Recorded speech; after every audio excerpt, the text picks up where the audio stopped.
Donc, Marc chapitre 10, versets 1 à 22. Nous lisons.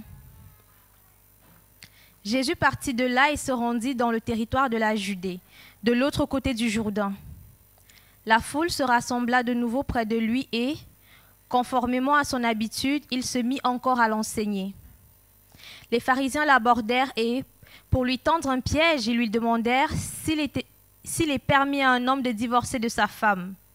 Il leur répondit, « Que vous a prescrit Moïse ?» Moïse, dirent-ils, nous a permis d'écrire une lettre de divorce et de renvoyer notre femme. Jésus leur dit, « C'est à cause de la dureté de votre cœur que Moïse vous a donné cette règle. Mais au commencement de la création, Dieu a fait l'homme et la femme. C'est pourquoi l'homme quittera son père et sa mère et s'attachera à sa femme. Les deux ne feront qu'un. Ainsi, ils ne sont plus deux, mais ne font qu'un. Que l'homme ne sépare donc pas ce que Dieu a uni. » Lorsqu'ils furent dans la maison, les disciples l'interrogèrent encore là-dessus. Il leur dit, « Celui qui renvoie sa femme et qui en épouse une autre commet un adultère envers elle. Et si une femme divorce de son mari et en épouse un autre, elle commet un adultère. » Des gens lui amenaient des petits-enfants afin qu'il les touche, mais les disciples leur firent des reproches. Voyant cela, Jésus fut indigné et leur dit, « Laissez les petits-enfants venir à moi et ne les en empêchez pas, car le royaume de Dieu est pour ceux qui leur ressemblent. Je vous le dis en vérité, celui qui n'accueille pas le royaume de Dieu comme un petit enfant n'y rentrera pas. » Puis il les prit dans ses bras et les bénit en posant les mains sur eux. Comme Jésus se mettait en chemin, un homme accourut et se jeta à ses genoux devant lui. « Bon maître, lui demanda-t-il, que dois-je faire pour hériter de la vie éternelle ?» Jésus lui dit, « Pourquoi m'appelles-tu bon? Personne n'est bon si ce n'est Dieu seul. Tu connais les commandements? Tu ne commettras pas d'adultère, tu ne commettras pas de meurtre, tu ne commettras pas de vol, tu ne porteras pas de faux témoignages, tu ne feras de tort à personne, honore ton père et ta mère. » Il lui répondit, « Maître, j'ai respecté tous ces commandements dès ma jeunesse. » L'ayant regardé, Jésus l'aima et lui dit, « Il te manque une chose. Va vendre tout ce que tu as, donne-le aux pauvres, et tu auras un trésor dans le ciel. Puis viens, charge-toi de la croix et suis-moi. » Mais l'homme s'assombrit à cette parole et s'en alla tout triste, car il avait de grands biens. Jusqu'ici la parole de Dieu. On sait tous, et j'imagine que vous allez voir d'où je veux en venir après la lecture du texte, on sait tous à quel point ça peut être frustrant de discuter avec quelqu'un et de voir la personne devant nous changer constamment de sujet. Et tout le temps. Généralement, ça arrive quand la discussion nous met un peu mal à l'aise. Peut-être qu'on parle avec un membre de la famille au sujet d'un conflit, mais ils interrompent, ils essaient de remettre la blâme sur quelqu'un d'autre peut-être. On se laisse distraire parce qu'on veut les écouter quand même, mais après on dit, mais s'il te plaît, ne change pas de sujet. Et puis ils refont la même chose. S'il te plaît, ne change pas de sujet. Et ça, sans cesse. En fait, c'est horrible quand ça arrive. Nous, les chrétiens, on est des experts pour changer de sujet. Quand on lit la Bible, une chose va nous sauter aux yeux et on va se bloquer sur cette chose-là. Alors, ce n'est pas que cette chose est sans importance, mais ce n'est pas le but du texte devant nous. Et pendant qu'on se perd dans nos pensées dans ce sujet, sur ce sujet, pendant qu'on essaie on se perd un peu dans un trou de lapin en ligne pour essayer de trouver, mais qu'est-ce que ça veut dire exactement? Dieu est en train de crier, mais ne change pas le sujet. Alors bien sûr, il y a des raisons pour lesquelles on fait ça. Parfois, on voit quelque chose qu'on ne comprend pas ou qui est particulièrement sensible pour nous peut-être. Et parfois, on le fait parce qu'on aime faire ça, tout simplement. On aime essayer de comprendre quelque chose. Mais quand même, on doit prêter attention quand Dieu nous dit « ne change pas le sujet ». Et je dis ça parce que le texte qu'on vient de lire contient 2 versets en particulier, voire 3, qui nous pousseront tout de suite à changer de sujet. Ce que Jésus dit dans ce texte va totalement à l'encontre de notre culture. J'ai même posé la question aux anciens pendant que je préparais cette prédication pour leur demander leur avis sur juste la structure du texte. Pourquoi est-ce que ces épisodes vont ensemble? Et cette discussion a été très utile. Le texte n'est pas facile. Alors c'est naturel de se laisser distraire par des choses assez intenses que Jésus dit ici. Mais il dit ces choses intenses pour enseigner une plus grande vérité. Et c'est cette vérité-là qu'on doit garder au centre. Alors ce texte est structuré un peu comme un sandwich. Les auteurs bibliques font souvent ça. C'est une manière fréquente à l'époque de faire passer un message. On a une partie qui dit une chose, donc A, une deuxième partie qui dit autre chose, donc B, et puis une dernière partie qui dit la même chose que la première, A. Donc ça fait A, B, A, comme un sandwich. Puisque de nos jours, on est plus habitué à réfléchir de façon linéaire, et que cette structure sandwich peut un peu nous dérouter, je vais faciliter un peu la chose et parler du pain, entre guillemets, de ce sandwich d'abord, de la première partie et de la dernière partie. Ces deux parties montrent Jésus qui défait deux fausses idées qu'on lui apporte. Et donc, on va voir ça en premier, et puis après, on va se pencher sur la viande, ou le steak soja si vous êtes végétarien, en parlant de la deuxième partie, là où Jésus établit la vérité qui vient contredire ces deux fausses idées. Alors, commençons par la première tranche de pain, entre guillemets, au verset 1, relisons. Jésus partit de là et se rendit dans le territoire de la Judée, de l'autre côté du Jourdain. La foule se rassembla de nouveau près de lui et conformément à son habitude, il se mit encore à l'enseigner. Les pharisiens l'abordèrent et pour lui tendre un piège, ils lui demandèrent s'il est permis à un homme de divorcer de sa femme. Alors pourquoi est-ce que les pharisiens posent cette question à Jésus? Les pharisiens étudiaient la loi de Moïse dans le moindre détail. Ils savaient très bien ce que la loi disait à ce sujet.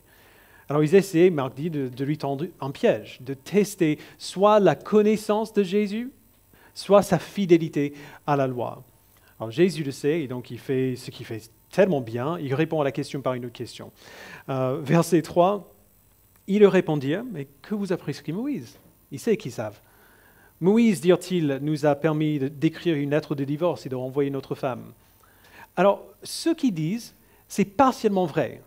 La loi conçoit qu'une situation ou qu'une telle chose peut arriver, mais elle ne dit pas au mari qu'il doit faire cela, ou que c'est une bonne chose. Si on lit la loi telle qu'elle est donnée dans Deutéronome 24, il n'y a rien qui suggère que c'est une bonne chose à faire. Elle accepte simplement qu'une telle situation peut arriver et elle dit comment gérer cette situation-là.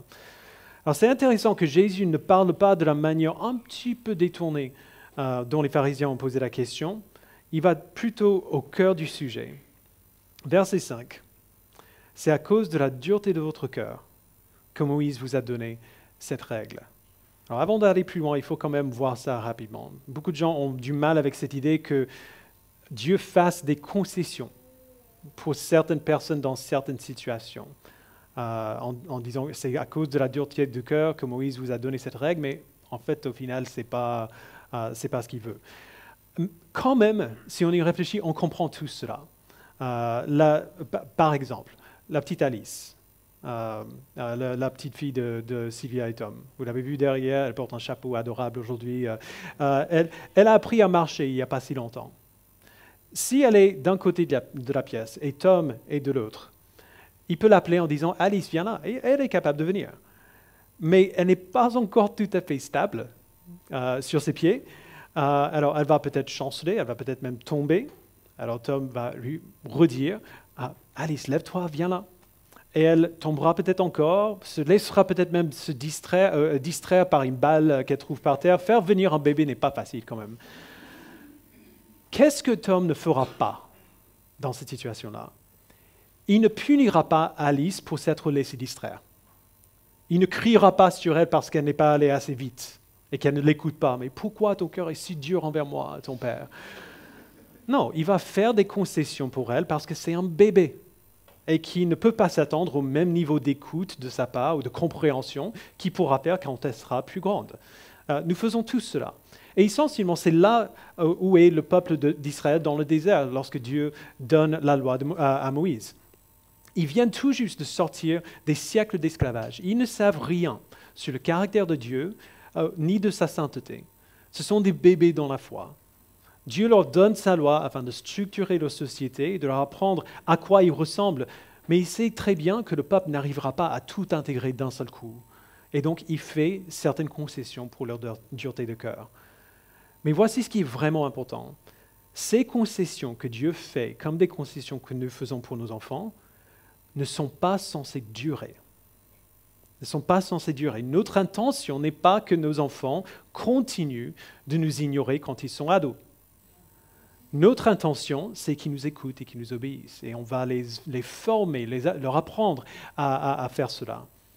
Alors, du coup, quelle est l'intention de Dieu pour son peuple à ce sujet? Verset 6. Donc, c'est à cause de la dureté de votre cœur que Moïse vous a dit de faire ça. Mais au commencement de la création, Dieu a fait l'homme et la femme. C'est pourquoi, et donc ici Genèse 2, 24, c'est pourquoi l'homme quittera son père et sa mère, il s'attachera à sa femme et les deux ne feront qu'un. Ainsi, ils ne sont plus deux, mais ils ne font qu'un. Que l'homme ne sépare donc ce que Dieu a uni. Lorsqu'ils furent dans la maison, les disciples l'interrogèrent encore là-dessus. Il leur dit, celui qui renvoie sa femme et qui en épouse une autre, commet un adultère envers elle. Et si une femme divorce de son mari et en épouse un autre, elle commet un adultère. Alors pour le dire de manière succincte, l'intention de Dieu pour son peuple, c'est que son peuple forme leur société autour des familles et que ces familles soient composées d'un mari et d'une femme qui resteront unis l'un à l'autre dans une relation monogame et fidèle pendant toute leur vie. Alors pourquoi? Si vous avez déjà été à un mariage à l'Église Connexion, vous savez pourquoi. On en parle à chaque fois. Le mariage entre un homme et une femme existe pour refléter la relation entre Christ et son Église. Christ demeure fidèle à son Église et l'Église est appelée à demeurer fidèle à Christ. Donc c'est ça l'intention de Dieu depuis le début de la création et il veut que nous la prenions très, très, très au sérieux. Le mariage doit refléter la relation entre Christ et son Église. Ce n'est pas un sujet à prendre à la légère. Alors, je sais que plusieurs personnes ici sont formées des familles, sont dans des familles suite à un divorce, qui se sont formées suite à un divorce, soit elles-mêmes, soit leurs parents. Est-ce que ces familles ne seraient pas légitimes puisqu'elles ont suivi un divorce? Bien sûr que non. On ne va pas demander un deuxième divorce pour régler le premier. Ce n'est pas une bonne solution à ce problème. Et la Bible affirme qu'un mariage légal est un mariage. Il y a des raisons légitimes pour le divorce que la Bible nous donne. Et même si, admettons, que ces familles, même si ces familles ont été formées dans des situations qui ne sont pas idéales, il y a toujours la grâce. Dieu peut toujours restaurer ce qui est brisé. Mais le but de Jésus ici n'est pas de parler du divorce. Ce n'est pas le vrai sujet ici. Son but, c'est de montrer la faille dans la pensée des pharisiens. Les pharisiens connaissent la loi de Moïse par cœur. Ils connaissent les détails de chaque commandement. Mais connaître les commandements ne suffit pas. C'est ça le message de Jésus ici. Les pharisiens connaissent mieux les commandements que quiconque, mais ils n'arrivent toujours pas à atteindre le cœur de la loi. Dans ce cas particulier qui est cité ici, ils n'ont pas compris que le fait de pouvoir faire quelque chose de manière légale, selon la loi, ne veut pas dire que c'est ce que Dieu veut pour son peuple. Le fait que ce soit légal ne veut pas dire que c'est bon. Donc vous voyez ce que Jésus fait, il démonte la source de confiance des pharisiens, qui est leur connaissance de la loi. Ils ont adopté la fausse idée que le royaume de Dieu est pour ceux qui connaissent les commandements. Et c'est pour ça qu'ils étaient souvent enflés d'orgueil, parce qu'ils connaissaient tellement bien la loi et les autres ne la connaissaient pas aussi bien. Mais Jésus montre que connaître les commandements ne les permet pas de comprendre quelle est l'intention de Dieu pour les commandements. Alors je sais qu'on aime penser que nous, on serait du bon côté de cet argument, mais je l'ai vu tellement de fois au fil des années, et d'abord en moi-même. Dans nos cercles d'église, on aime étudier la Bible. On aime la doctrine. On aime pouvoir débattre et expliquer les raisonnements des points de doctrine difficiles et obscurs. C'est une bonne chose. C'est une très bonne chose. Connaître la Bible aussi bien que possible, c'est une partie de notre travail en tant que chrétien. Si on va suivre Jésus-Christ, nous devons savoir ce qu'il nous dit. Mais ça ne suffit pas. Je connais pas mal de personnes qui ont absolument fait naufrage de leur foi, et plusieurs d'entre elles connaissent très bien la Bible.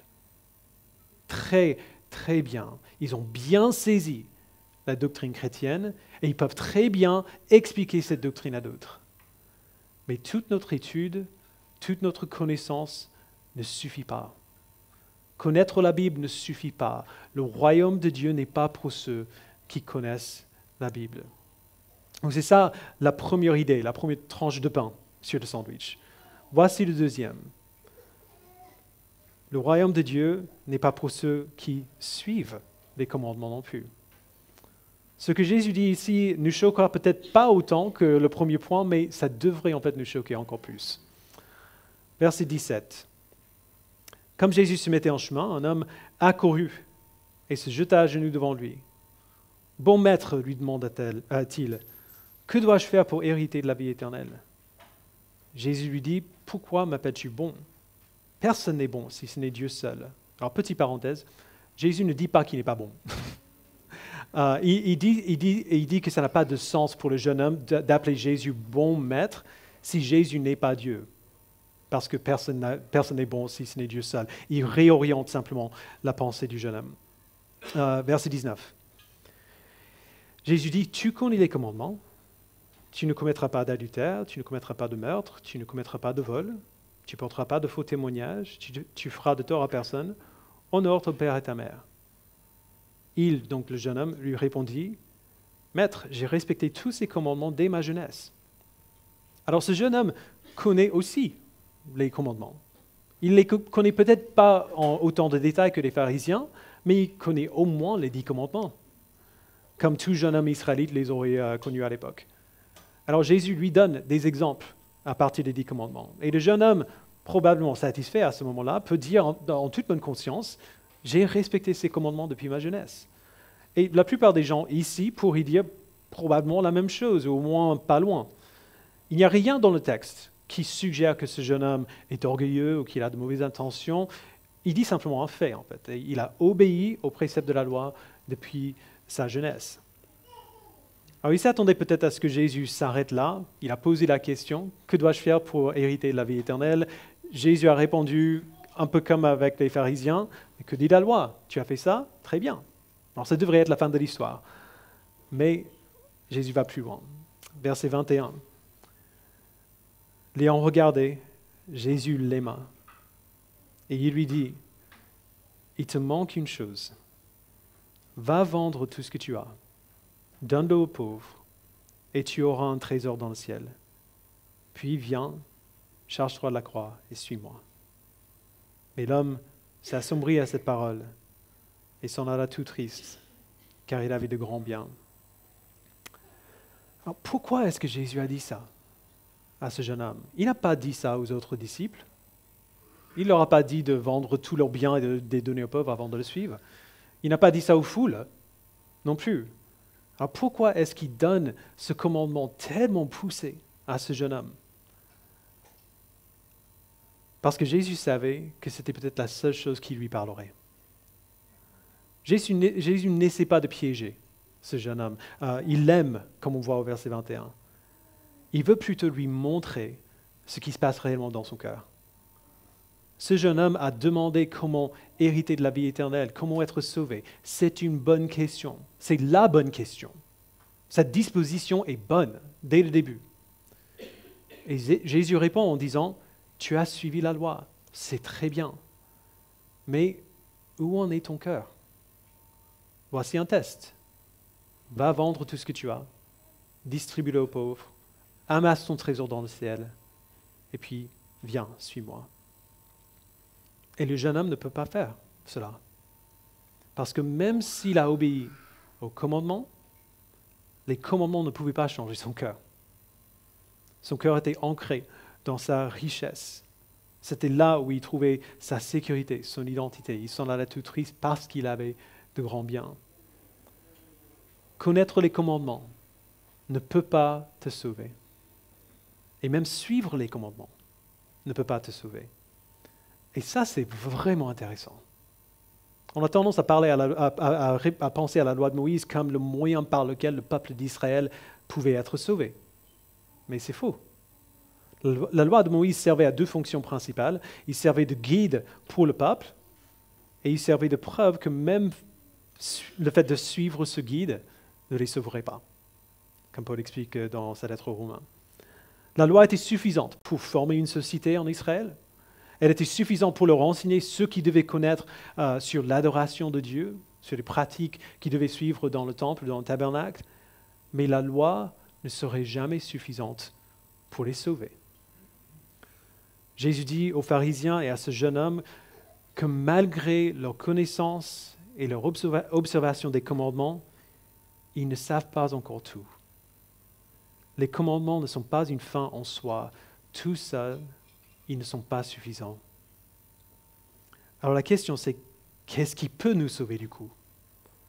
Le royaume de Dieu n'est pas pour ceux qui connaissent les commandements, ni pour ceux qui suivent les commandements. Alors, pour qui est le royaume de Dieu?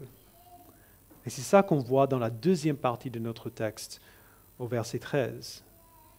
Que le royaume de Dieu est pour ceux qui dépendent de Dieu pour leur salut. Alors on a la discussion entre Jésus et les pharisiens d'un côté, la discussion entre Jésus et le jeune homme riche de l'autre, et entre ces deux discussions, on voit quelque chose de très différent, mais qui souligne ce que Jésus voulait dire dans ces deux autres discussions-là. Lisons verset 13. Des gens lui amenaient des petits-enfants afin qu'il les touche, mais les disciples leur firent des reproches. Juste entre parenthèses, on peut se demander pourquoi les disciples ont fait ça. Joe a fait la remarque tout à l'heure, on a fêté l'anniversaire d'Anne-Sophie hier, et quand on a coupé le gâteau, il y avait 15 enfants tout autour. Je veux du gâteau. Dans une situation comme ça, on peut comprendre pourquoi les disciples disaient mais arrêtez. Mais, verset 14, voyant cela, Jésus fut indigné et leur dit, laissez les petits-enfants venir à moi et ne les empêchez pas, car le royaume des cieux de Dieu est pour ceux qui leur ressemblent. Je vous le dis en vérité, celui qui n'accueille pas le royaume de Dieu comme un petit enfant n'y entrera pas. Puis il est pris dans ses bras et les bénit en posant les mains sur eux.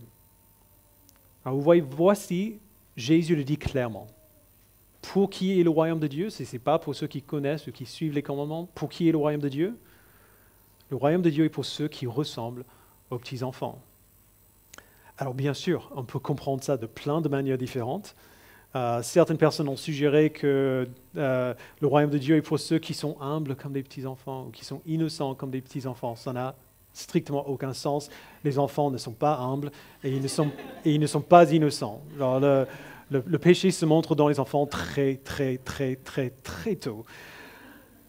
Alors, quelle qualité dans les enfants est-ce qu'on devrait vouloir avoir en nous-mêmes?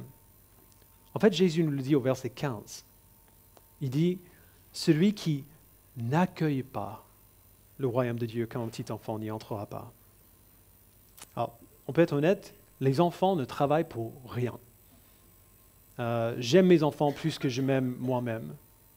Et Jack est plus grand maintenant, et donc c'est un peu moins vrai pour lui aujourd'hui. Mais tout ce que nos enfants ont, ils ont reçu. Ils ne travaillent pas pour gagner de l'argent. Ils ne font pas des courses. Ils ne payent pas les factures. Ils sont totalement dépendants de nous pour tous leurs besoins. Et c'est normal, ce sont nos enfants, ils devraient dépendre de leurs parents. Mais c'est ça la qualité des enfants que Jésus met en lumière ici. Les enfants ne sont pas humbles et ils ne sont pas innocents, mais ils sont dépendants. Tout seuls, ils vont mourir. Ils ont besoin de leurs parents pour rester en vie. Et de même, la seule manière d'entrer dans le royaume de Dieu, Jésus dit, est de l'accueillir, de le recevoir comme un enfant reçoit ce dont il a besoin. C'est ce que les pharisiens et le jeune homme riche ne comprenaient pas. Ce n'est pas en travaillant dur pour connaître et pour garder les commandements que nous sommes sauvés, mais c'est en dépendant de Dieu seul pour le salut que nous recevons. Et ce salut est possible parce que Jésus a déjà obtenu le salut pour nous. Il a vécu la vie parfaite qu'on aurait dû vivre, il a subi notre mort pour notre péché, et il est ressuscité afin de nous donner cette vie éternelle en lui. Alors je sais que je dis rien de nouveau là pour la plupart d'entre vous, on dit ça tout le temps. C'est déjà 3 parmi les 5 sola. Sola gratia, sola fide, sola Christus. On est sauvé par la grâce seule, par le moyen de la foi seule, en Christ seul. Mais quand même, aussi souvent que nous répétons cela, de manière fonctionnelle, on vit comme si on y contribuait quand même. Je ne sais pas si vous avez vu ça, il y a un jouet qu'on peut acheter pour les sièges auto des enfants. En gros, c'est un petit volant en plastique qu'on peut clipser sur le devant du siège. L'enfant peut être dans son siège et tourner le petit volant et avoir l'impression de conduire parce que la voiture, quand même, elle file. C'est marrant, c'est mignon. On dit tout le temps qu'on est sauvé par la grâce seule, par le moyen de la foi seule, en Jésus seul, mais on reste quand même à l'arrière à essayer de conduire avec notre petit volant en plastique. Ou voici peut-être une meilleure illustration. Essayer de gagner ou de mériter notre salut par notre obéissance, par notre connaissance et notre observation au commandement de Dieu, c'est un peu comme acheter un avion sans avoir sa licence de pilote. Genre, on peut le faire, peut-être, et on aura un avion, c'est cool, mais on ne peut pas voler. Et si on essaie de voler quand même, en dépit du fait qu'on ne sait pas le faire, on pourra peut-être réussir à décoller, mais il y a de fortes chances qu'on va se faire tuer. Obéir au commandement de Dieu pour gagner ou pour mériter notre salut nous conduira toujours à l'orgueil, à la dépression ou au désillusionnement. L'orgueil quand on a l'impression de réussir, la dépression et le désillusionnement quand notre obéissance ne nous donne pas ce qu'on avait imaginé. Le seul moyen d'accéder au salut est de le recevoir. Comme un petit enfant qui est totalement dépendant de ses parents pour ses besoins. Un enfant va tendre la main et prendre un morceau de pain qu'on lui propose, mais il n'a pas fait le pain, il n'a pas acheté le pain, il n'a pas mérité le pain. On a besoin de tendre la main et d'accepter le salut qui nous est donné, en faisant confiance à Christ pour son pardon et pour sa grâce. Mais nous ne le méritons pas, nous n'avons pas réalisé le salut, nous n'avons pas travaillé pour l'atteindre.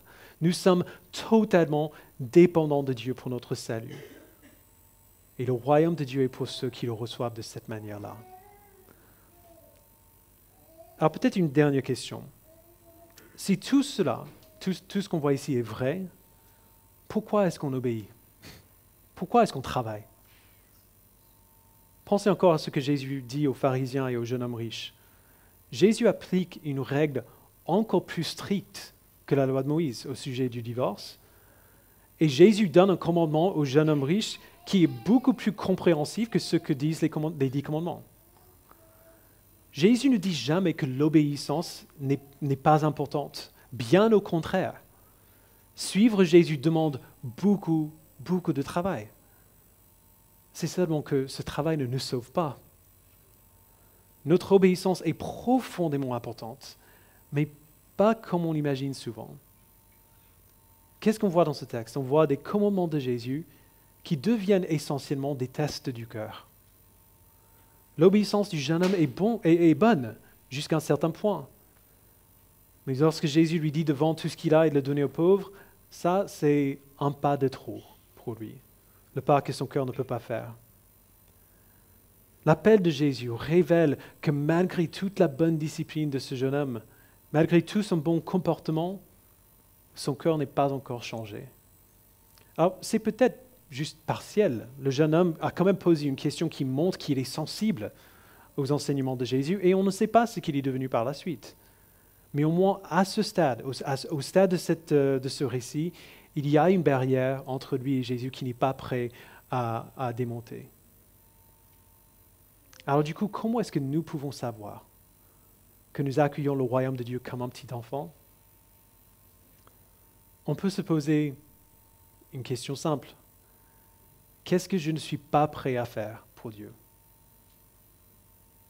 À quel commandement ne suis pas prêt à obéir? À quel point considérons-nous que Dieu va trop loin en nous exigeant telle ou telle chose? C'est une question très importante à avoir dans nos esprits parce que nous allons forcément, à un moment ou à un autre, nous allons tous être confrontés à un commandement auquel on n'a pas envie d'obéir. C'est l'exemple le plus récent qui me vient en tête, j'ai dû avoir une discussion très difficile avec un frère en Christ cette semaine, un ami pasteur. Je n'avais absolument aucune envie d'avoir cette discussion. Je l'ai redouté toute la semaine, mais c'était clair qu'à cause de ce que la Bible dit, cette discussion devait avoir lieu. Alors même si j'ai réellement, sincèrement perdu un peu de sommeil à cause de ça, je lui ai demandé de parler et on a parlé, et ce n'était pas facile. Alors pourquoi est-ce qu'on fait cela? Pourquoi est-ce que j'ai parlé à ce pasteur alors que tout ce qu'il y avait en moi voulait faire autrement ou simplement fuir? Eh bien, je l'ai fait parce que Dieu m'a sauvé. Et parce que je suis entièrement dépendant de lui pour tout, y compris le résultat final de mon obéissance. Et Dieu est fidèle, la discussion n'était pas facile, mais c'était bon. Et Dieu a bien conduit les choses, et je suis plus proche à ce frère aujourd'hui en conséquence. Le royaume de Dieu est pour ceux qui dépendent entièrement de Dieu, pour leur salut et pour leur obéissance. Pourquoi est-ce que Dieu a envoyé Christ? Pourquoi est-ce qu'il nous a sauvés? Parce qu'on ne pouvait pas se sauver nous-mêmes. Vous voyez, chaque acte d'obéissance, chaque pratique de discipline spirituelle, chaque prière est un acte dans lequel nous nous agrippons encore plus fortement à notre Seigneur.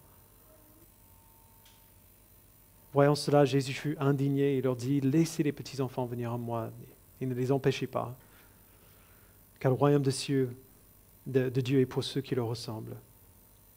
Je vous le dis en vérité, celui qui n'accueille pas le royaume de Dieu comme un petit enfant n'y entrera pas. » Je vous invite à prier.